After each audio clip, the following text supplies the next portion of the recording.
الاخوان الاخوات، السلام عليكم. كيف كتعرفوا بان الاب ديال ناصر الزفزافي كيعاني من مرض خطير في مرحله متقدمه؟ الزفزافي الاب يحتضر، مازال كيتسنى ولدو يهزو للطبيب وما كرهش يكون في جنبه في اخر لحظات في حياته.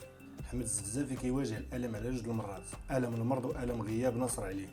احمد الزفزافي مازال قلبه معلق في باب الحبس، كيتسنى يشوف ولده خارج قبل ما يديموا الامانه امانته. ناصر الزفزافي دخل الحبس ماشي لانه مجرم ولا قاتل، دخل الحبس فقط لانه رفع صوته وجه الحقره والتهميش. معتقل لانه قال بغينا مستشفى، بغينا خدمه، بغينا كرامه. ناصر الزفزافي كان هو قائد حراك الريف، تحكم عليه ب20 عام، دوز منها 8 سنين من العزله داخل السجن.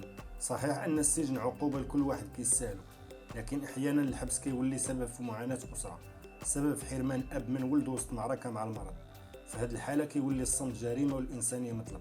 اليوم ما بقيناش فقط امام صرخه حزينه امام كاميرات الاعلام، ولا دمعه اب منهار ومنهك بسبب المرض. الصوت اليوم ما جايش من الحسيمه، الصوت جاي من نيويورك، من باريس، جنيف، ومن دهاليز الامم المتحده. صوت كيحمل رساله انسانيه، الرساله اللي مشات مباشره للملك محمد السادس، رساله بعنوان نداء الاخير. رساله ما مكتوباش بالحبر، بل مكتوبه بالالم، بالدموع، وبالامل اللي باقي متشبت بشعره الرحمه اللي في القصر. رساله مضمونها الانسانيه قبل السياسه، والرحمه اقوى من اي حكم.